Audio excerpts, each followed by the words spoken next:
After you winning everything like World Championship, another championship, European Championship, World Cups, you're thinking, okay, I am awesome. I can do everything. And this time was like, okay, you can do everything, and you have to step back to think how important is for you. Like come back to the beginning, and you always have to remember why did you start.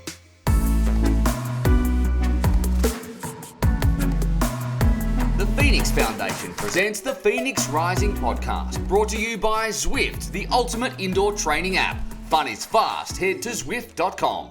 Welcome back once again to Phoenix Rising. Thank you to all of you who listen, watch, and learn along with me over the first 4 episodes, where we really dug into the incredible journeys of 4 amazing athletes and what motivates them, what makes them who they are, and how they continually rise. And in this episode number 5, I'm so lucky to be joined by Alexandra Miroslav, twice world champion speed climber and creator, I suppose, of one of the most iconic moments of the Tokyo Olympic Games, where she broke the world record on her final run in the final. It's one of the most watched Olympic clips, and it really inspired people to get out there and to try climbing, because it obviously is a niche sport, made its debut in the Olympic Games.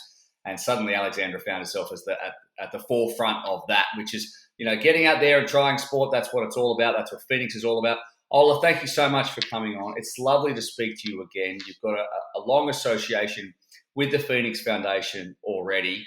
But at my first question, this is what I ask people first up, is how are you rising today? What's one good thing that's happened to you in the last 24 hours? I made my fair training, which is sometimes hard because it's the middle of the week. So the middle of the week is really the hardest part of the week for me.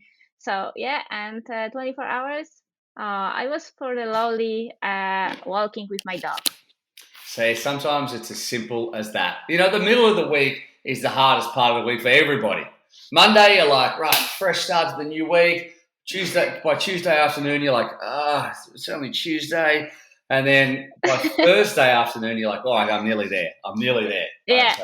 And it doesn't matter whether you're an accountant or a lawyer or a school kid or a twice world champion. Everyone's pretty much exactly the same. I want to ask you, first of all, because I haven't spoken to you since Tokyo, how has your life changed? You finished 4th overall in the climbing, because it's a combined between 3 different disciplines in climbing, but you had that amazing moment. So you're now the world record holder. How has that changed your life?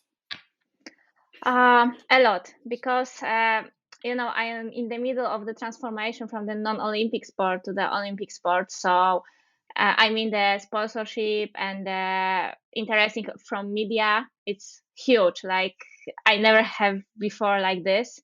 That everyone want to talk with me, want to talk about the world record, about Olympics, about world championship. So it's amazing, and I think that this is a good way for the climbing, because we are developing. So yeah, it's quite awesome. I mean, it must be for you in a lot of ways the culmination of so much work, because, we talk about the world record. We talk about 7 seconds. Like it's such a interesting sport. It's not a team sport. It doesn't go for 80 minutes or 2 hours or 5 days like the cricket does, which obviously being in Poland, don't know anything about that. But when it comes down to such a crucial amount of time, to have that 7 seconds define basically your life since then, and probably will define your career. For me, as an outsider, that's very odd, and also probably brought a lot of pressure in the moment to be able to perform on that big stage. That was less than 7 seconds. Was something what changed my life a lot, like I said before. And in this time, right before I broke a world record, I was thinking about nothing. Like, I mean, I was now and here, there in Tokyo, and I have just one job to do my best run in my life. So I did it. But the most important thing probably was that I was running with Anouk Joubert, who is also the speed climbing specialist. So I know that she can run really fast. So I know that I have to run very fast. So it was the world record, and it was awesome because I was waiting for this past 10 years. And this was the best moment, the best place, the best time to do it. So yeah, I was happy. But before that, I didn't feel that I broke the world record. I feel mostly like I have to do my best run in my whole life. So let's take it back, right? So that's your seminal moment in your career. That's the 7 seconds that defined a decade for you. If you go all the way back to the beginning, and that's what I'd like to do with the guests, because what I've noticed, and I speak to these like luminaries of sport who've got these incredible resumes, but they all seem to say in the end, I just feel like the same as I did when I was a kid. I still feel pressure. I still have trouble with self-confidence. I still have all the same things. And from an outsider's perspective, you're like, well, how could you possibly be like have troubles with confidence or have ups and downs when you've done so many things? But what were you like as a kid? What drew you? Because I knew you were a swimmer and then you switched to climbing. So obviously sport was a haven for you. What were you like as a kid? Were you outgoing? Did everything come easily to you, or was sport more of a refuge for you? Um, when I was a kid, I know that one day I will be world champion. This was the biggest dream, and I know that I will do it. So from very beginning, I was focused on the winning, on the competition. I like the stress, I like this pressure, and it's what I really need to be the best on the world. I need to be, the sport performance need to have under pressure, under stress, and everything like that. And when I was a kid, it was the same. So the stress and the pressure was like kind of friend of mine. Yeah, you've said before, and I've heard you say before, you perform the best under pressure. You like when people are watching you. You like to have that Yeah. that stress. So, was there ever a time during your junior career, or even during your entire career, where that relationship with performing on the big stage soured or changed, where it went in a negative way, or did you always have that way in your head to take the nervousness and channel it into good energy? Always was a good energy, but when I was a child and then junior category and then senior, it wasn't like I am kind of the gold child who win everything. So it was like ups and downs. So when I was junior, I had ups, and then I had downs like 2016, 2017, and then back 2018. But always I was believing something that one day I will do something huge. So this eyes on the prize always, like I mean that even I lost, I always remember why I start and what I want to do in this sport. So I was focused on this. Of course, the people around me was very important, which I said every time. But always I believe that one day I will do something huge for my sport. So, which I did, probably.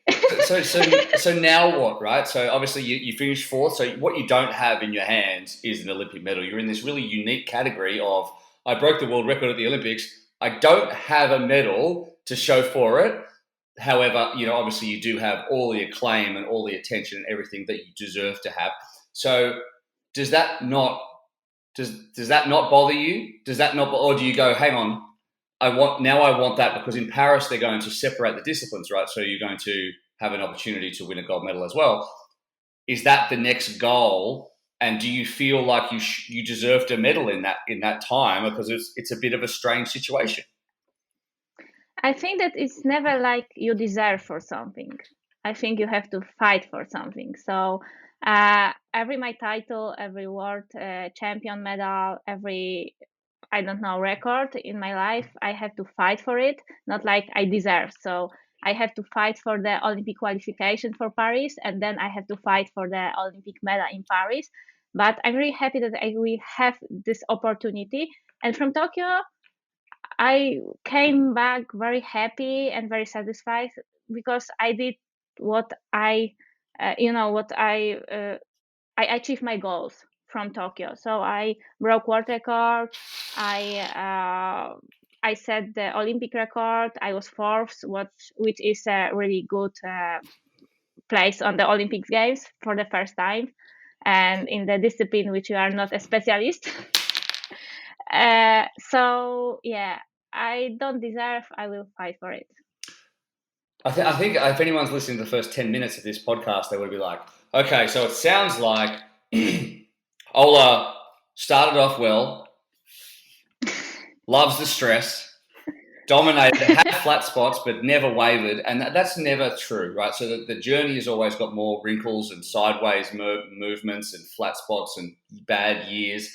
And Yes. I want to stress on that, because I know that you've told me before about times that it's been really hard. And so when you have to think about a time when it's been really hard, maybe it was in 2016, 17, or maybe a different time, what was that like? What happened, and how did you pull yourself back? And I'm sure you're going to say that you relied on other people to help you, but where were you? Because I vaguely remember you telling me about a time when you were sort of like in your car crying. Like, tell me about those times. Yeah, the hardest years in my sport career was 2016 and 2017. And this time I didn't have a right place to train in my city. So I need to go to another city, like 3.5 hours by car, make I don't know 8-10 runs and come back to my city. So it was hard. And before the World Championship 2016, my boyfriend and I decided that we move on to Tarnów, to another city, to train like another athletes. So for the 1 month, we took all our money. We changed our life to do another city. We rent 2 flats, one in the Tarnów, one in Lublin. And I go to the World Championship, and I was fourth. In this time, fourth place in non-Olympic sport is kind of nothing. I mean, you have any support from your country, from sponsors, and something like that. So it was kind of hard, but we decided to prepare for the European Championship. And I was really ready to fight for the medal, but unfortunately, I took an injury during finals, so I finished, I don't know, 12th or something like that. And this was the hardest moment, because I know that I was ready for fight for the medal. I know that I was, pretty prepared for this, and got injury. So yeah, I was disappointed. I was sad. I was crying in car, like you said. Uh, and this time I was pretty close to quit. Like I wasn't on the climbing gym or on the training. I don't know, like 3 months, something like that. And my boyfriend, my fiance, decided to help me. Like he said, "Okay, Ola, try one more. If Innsbruck doesn't work, you quit. You go another way. I don't know."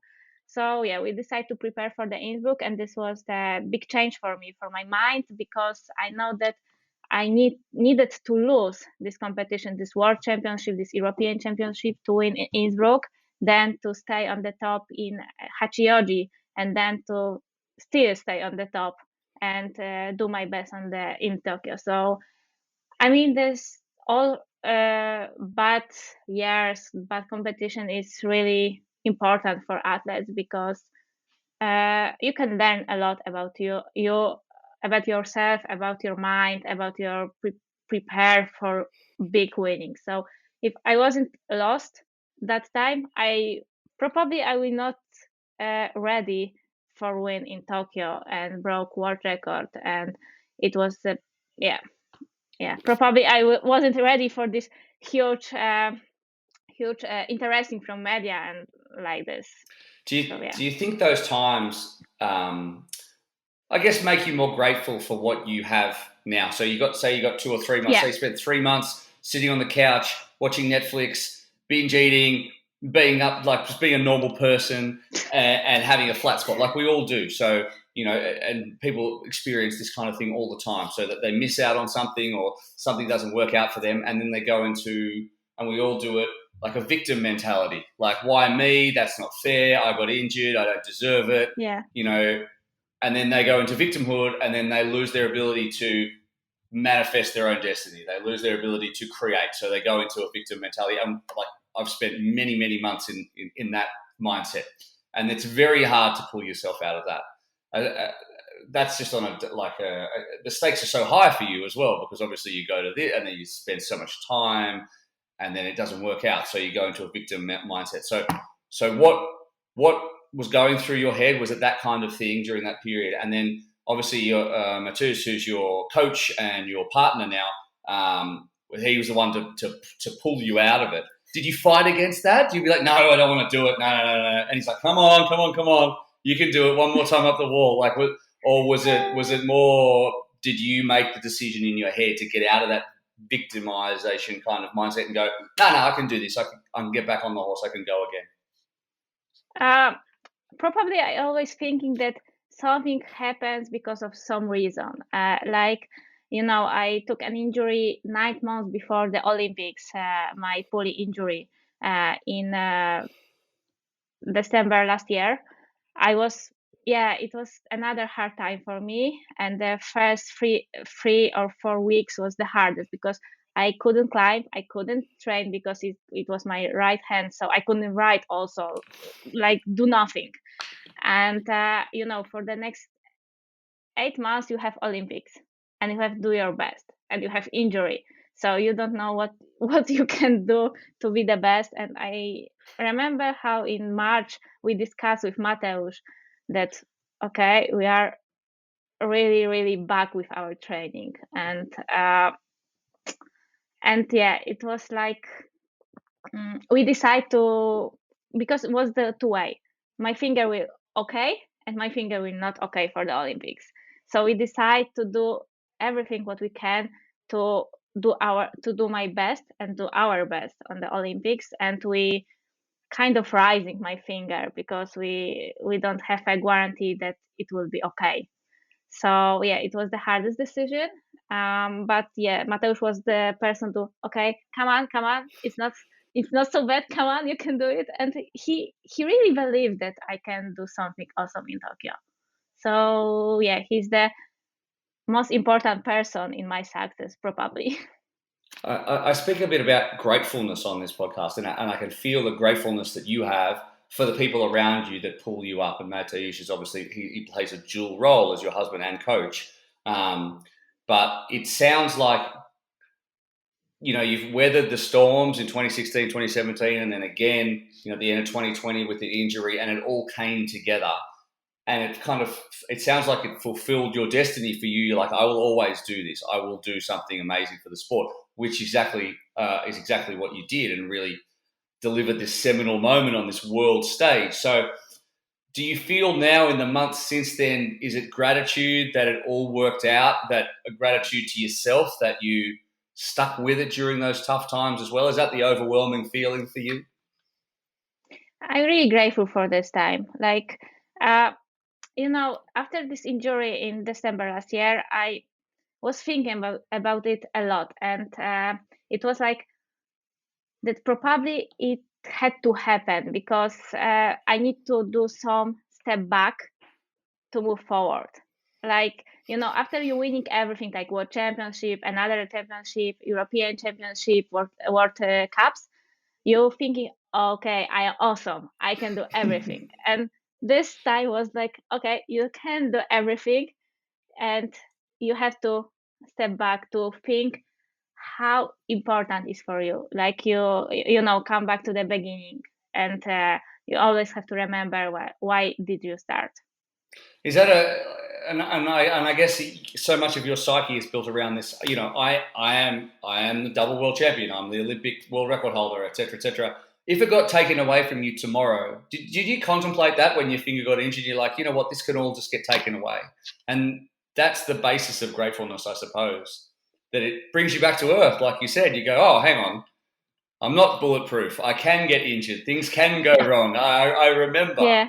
And then I guess it's sometimes nice to have that reminder. I always hear that there's this famous quote. It's like, for when it was a Roman general back in the Roman times, and then they always used to have someone standing behind him when he was commanding the field of battle, and you used to say to him, "Remember, you are mortal. Like, remember that you're the same as everybody else. You don't get ahead of yourself. Don't think that you can do everything with it that the normal man can't do." And I guess having an injury at a key moment like that, it's remember you are mortal. Remember it can all get taken away. So I guess that feeling of gratitude around that must be huge. And now you use that as a basis to go on in 2022 and continue to do such an incredible job. It must make you feel like you've done this thing. So no matter what happens from now on, you've done it. You've performed at the Olympics. You're the world champion. Now it's just fun, right? No, I have still a lot of work to do. Of course you do. What does 2022 hold? I mean, there's plenty coming up, but there's no stress, I suppose. The main goal is the European Championship in München in August 22, and I really would love to break my world record. Like, I was waiting for this past 10 years, and now I'm focusing on this and on the European champion title. And next, after this, 2023 will be the qualification for the Paris. So it was the most important year in my life, thinking about fighting for the Olympic medals. So, the next 3 years are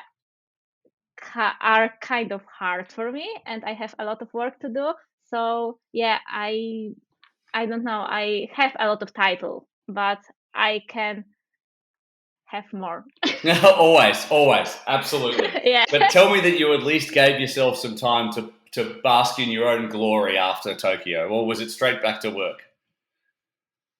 After Tokyo, I haven't time to rest a lot because 6 weeks after this, I had a world championship.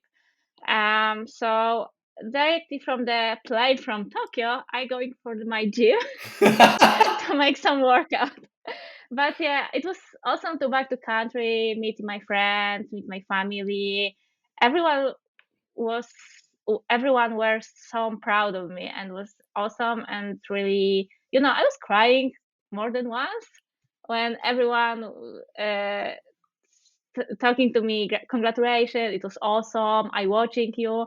And you meet some person on the street and someone told you, I watching you on the Olympics, you did awesome. And it is so amazing, and it showed me that I did something huge. And after coming to Poland, after coming to my country, I saw that I did really something huge, because in Tokyo I didn't know that it was a few hours when you're watching the TV in Poland, and I was on every channel in TV. So, well, I tell you what, I was in Australia and watching, like, obviously I watched the speed climbing, I saw the moment myself, but then they just replayed it for like days after, because this Olympics, and the same thing's going to happen in Paris, is that they introduced a whole bunch of sports like skating and surfing and speed climbing, and it was like they're trying to make Olympics cool again for the kids, right? And so it stays alive as a movement. So obviously they were just replaying, and then this moment happened, and it captured the minds of Australians who have no stake in this, who are on the other side of the world. We don't do climbing at all. It's not really a sport that we're really involved in. So it had some magic about it. There's no doubt about it. So when was the first time, I guess, that, because I always think that success is a spiral. So, you get good feedback, you go back to the gym, you work harder, you get good feedback, you win something, you go back, you work harder, and you spiral upwards. Equally, you can spiral downwards and things can go wrong and they compound and it gets harder and harder, and it's the same in life. But so I'm always interested to hear about times when you're getting good feedback and it means a lot to you. So you say that, you get back into the country, people are stopping you on the street. Now, that probably didn't happen before the Olympics to the same extent, or maybe not at all, really, because it's more of a niche sport. Now it goes into the spotlight. When the first time someone called out your name on the street, were you just like, what? Are you talking to me? Yeah. You mean me, like this, like me? Like, what happened? Like, and what was your reaction inside to go like these people's are like they're just stopping me, right? Yeah, it was really nice and really unusual. Like it was kind of, are you talking to me? You know me? It was, yeah, but it's really nice because just like said of the beginning, from the non-Olympic sport to the Olympic sport is a big step forward. And before the Olympics, I didn't know how, how the pressure, how the really important is world record during Olympics. I didn't think about it. I saw that I broke this world record and everyone saw it and everyone know me. And in my city, which is not the biggest city in Poland, but it's a big city in Poland, uh, a lot of people know me in, I don't know, shopping mall, in restaurants, in hotels. So it's nice, but probably in the future it can be uncomfortable because you need to watch your step and Yeah. what you do, what you saying, how you looking, and everything. Yeah, you don't want to be like in the tabloids. I don't know if they have that kind of thing in like here's Ola Miroslav going to get her groceries and she looks like a bit of a mess and she's got tracksuit pants on. Yeah. You know, Yeah. unflattering Yeah. photos of you carrying your groceries out of the shop. That's what Yeah, it would be like. and she was seeing in another man, not with her husband. Yeah. Who is this? And it's just like your brother or whatever. Yeah. Like, who is mystery this boy? man.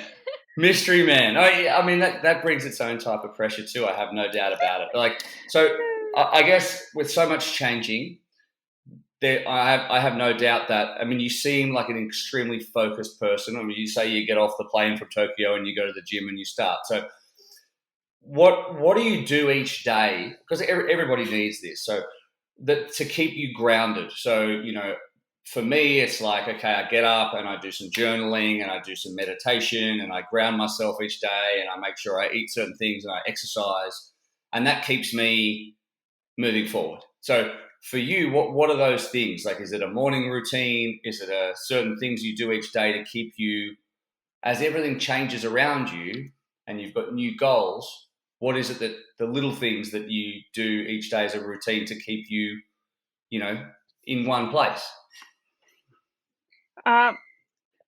Probably I'm not like people who has a schedule for the everyday.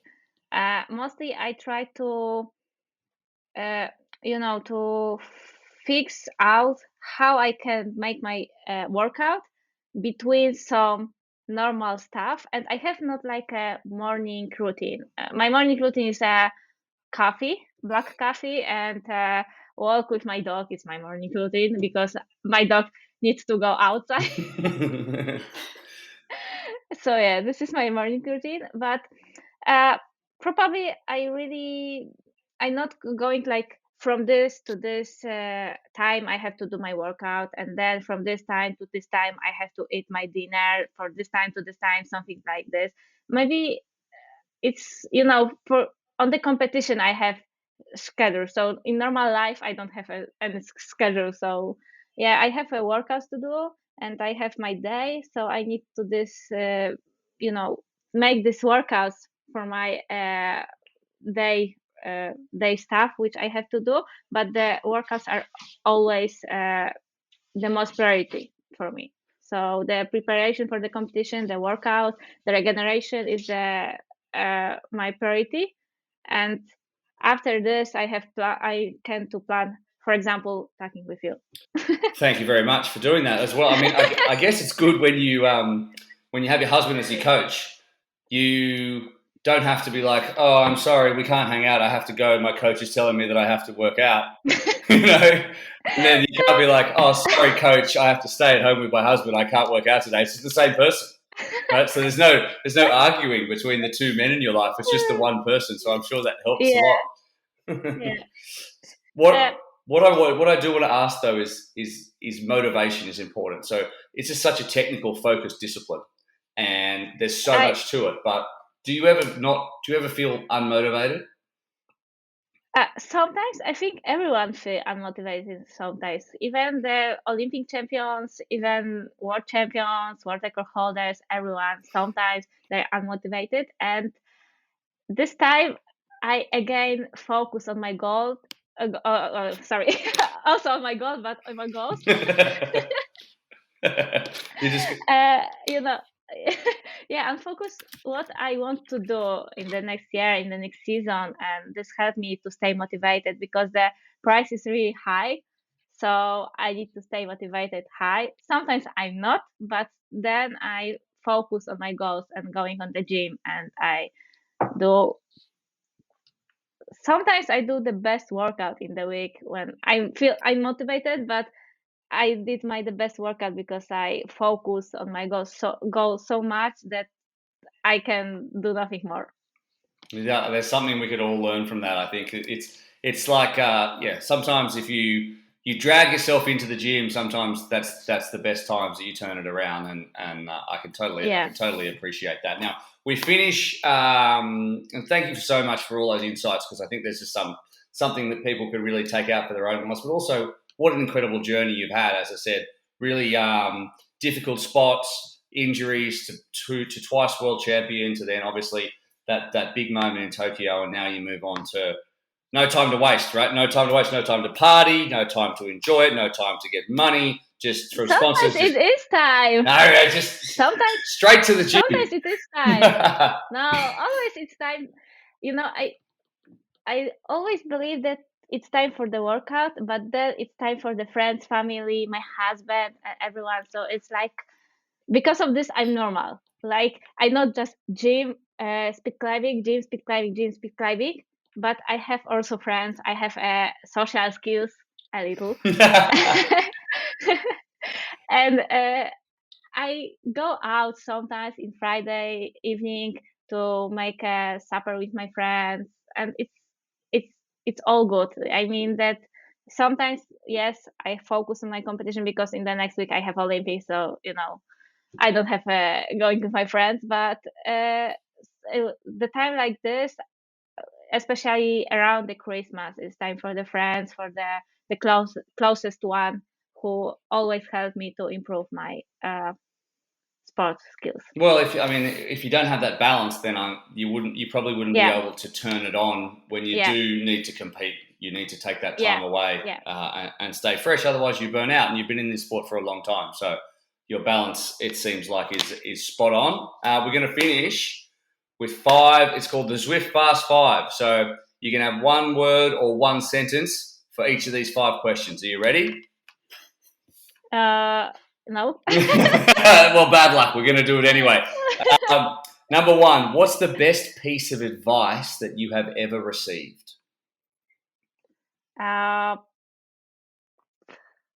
It's hard to say, really. I mean, I don't know.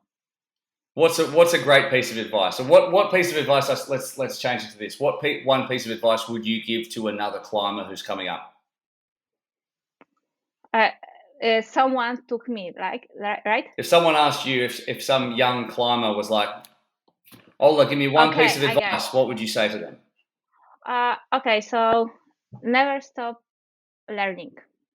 Never stop learning. That's fantastic. What about the worst piece of advice that you've heard? I heard. It was every fall, every failure is because of something huge sometimes. What's the one thing you think people should do every day to stay motivated? Probably find their own way to do this. Like for one person, it will be yoga. For another, will be listen music. For another, will be cup of coffee or something, and from another will be spend time with friends. So I think everyone needs to find his own way. Very nice. And that could be the answer to the next question. What's your personal motto? What's some words that you live by each day? My personal motto Yeah. is probably my goals and my husband, who motivated me high for this. He's getting a lot of airtime in this podcast, your husband. A lot of airtime. Yeah. He'll be very happy with that. Is he in the room? Is he next to you? Yeah, he's in the next room. making sure that he's getting mentioned. Right. Yep. Okay. It's mentioned 3 times. That's in the contract. That's fine. All right, we're going to leave it there. Thank you so much for your time, Ola. It's been fantastic to hear a little bit about your motivation, what helps you to keep rising, and of course, what's taken you to such high heights in the world of speed climbing. Cannot wait to see you tackle 2022 and of course 2024. Fingers crossed. Obviously, you've got to qualify, and there's a lot to go through between now and then. But we really enjoyed watching you in Tokyo, and we hope that we continue to see you dominate the world of speed climbing. So thank you so much. Thank you very much.